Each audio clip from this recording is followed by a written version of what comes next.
Bullies kick a homeless mom off a cliff.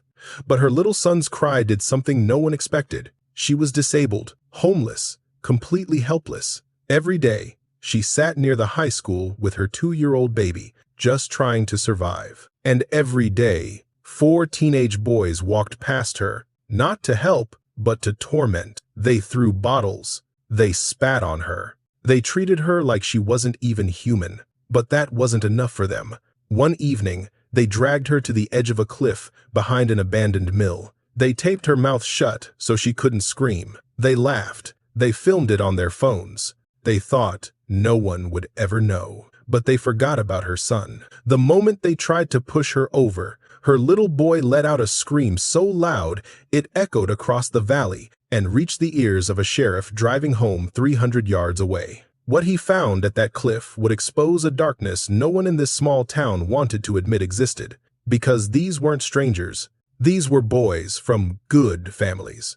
Boys who had been protected for years. Boys whose cruelty had been ignored over and over again. Grace Holloway had learned to tell time by the sounds of Cedar Ridge. At 6:47 each morning, the lumber trucks began their rumble down Route 12. By 7:15, the school buses started their rounds, their yellow bodies catching the first real light of day as they passed beneath the overpass where Grace and her son had made their home. And at exactly 7:38, the first wave of Cedar Ridge High School students would walk past her spot near the intersection, some on foot, some dropped off by parents in minivans and pickup trucks.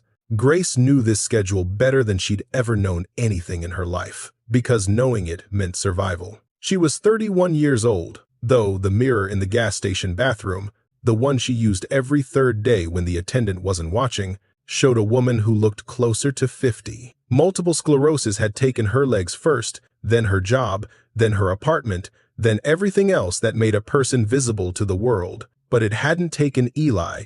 Nothing would ever take Eli. Her son was 2 years and 3 months old, with his father's dark eyes and his mother's stubborn chin. Grace watched him sleep as the first gray light of March 14th crept across the Kentucky sky. She'd been awake for hours. Sleep came in fragments when you lived under a highway overpass. She'd slept better in the beginning, before the boys started coming. The thought of them sent a familiar cold through her chest, and she pushed it away. Not yet. She had maybe an hour before they'd pass by on their way to school. Grace pulled herself to the edge of their makeshift shelter, a blue tarp stretched between the concrete support pillars, weighted down with rocks she'd gathered from the creek bed. Her legs responded slowly, reluctantly, the way they always did in the cold. The MS had been getting worse over the winter, the numbness spreading up past her knees now, the muscle spasms coming more frequently at night. She'd stopped taking her medication 8 months ago. When she'd had to choose between the pills and diapers for Eli,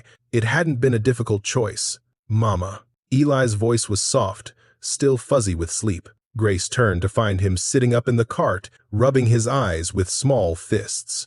"Good morning, baby boy." She managed to pull herself close enough to lift him out, settling him on her lap where she sat on the concrete. "Did you sleep good?" He nodded, then immediately began patting her face with his hands, a game they'd developed, his way of saying hello to the day. Grace caught his fingers and pretended to eat them, making him giggle. This was why she kept going. This sound, this weight in her arms, this small, perfect person who looked at her like she was the whole world. "Are you hungry?" Another nod. Grace reached into the plastic bin she kept wedged behind the shopping cart and pulled out a jar of peanut butter, a sleeve of crackers, and a water bottle she'd filled at the library fountain the day before. Not much of a breakfast, but it was something. It was always something. She'd been something once, too. Before the MS diagnosis, at 24. Before the boyfriend who'd said he loved her vanished the moment she told him about Eli.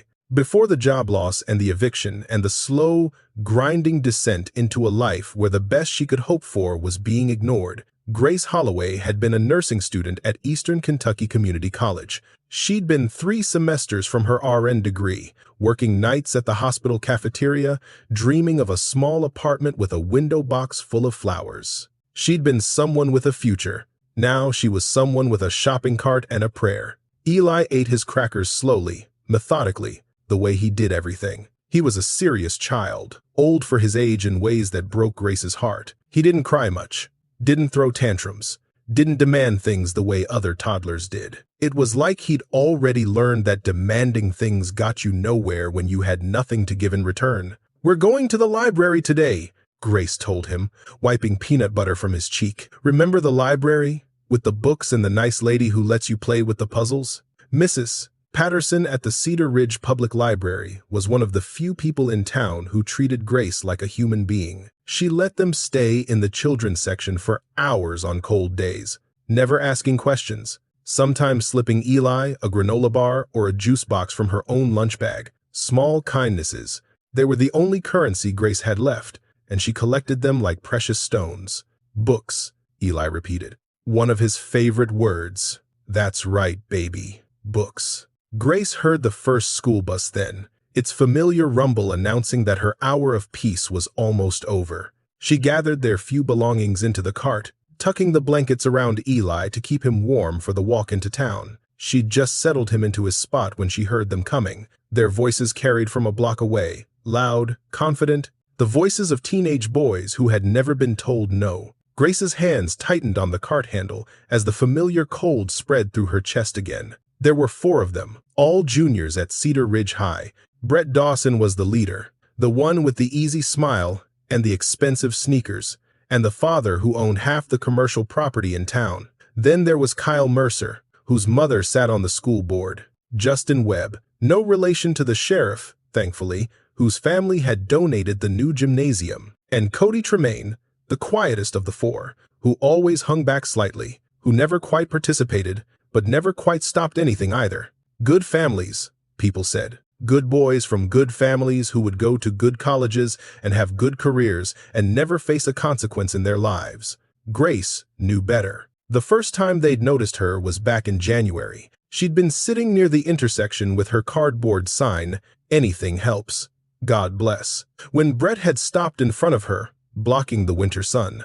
"What's that smell?" he'd said loudly, making sure his friends could hear. "Oh, wait, it's the homeless lady. Hey, homeless lady, didn't anyone tell you this isn't San Francisco? We don't do that here."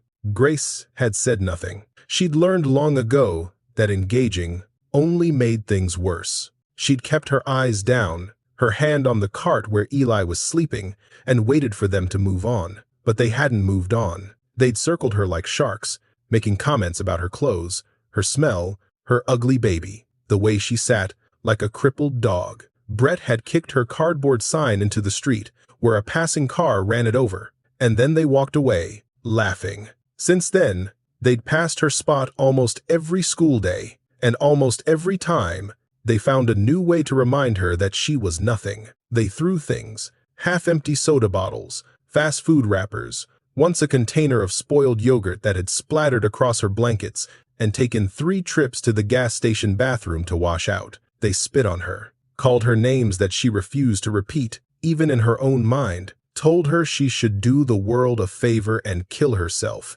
and take that thing with her, pointing at Eli. Once, in early February, she'd woken from a light doze to find Kyle Mercer urinating on her blankets while his friends filmed on their phones.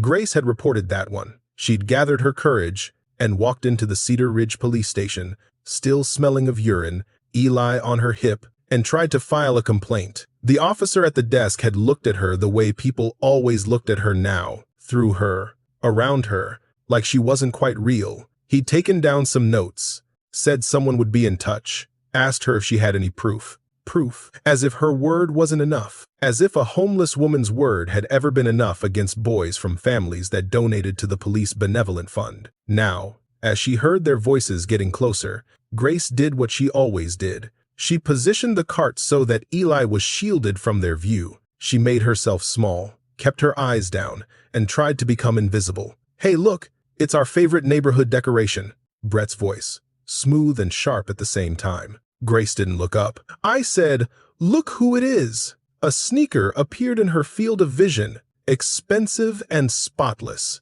"You ignoring me, trash lady? That's rude. Didn't your mama teach you manners?"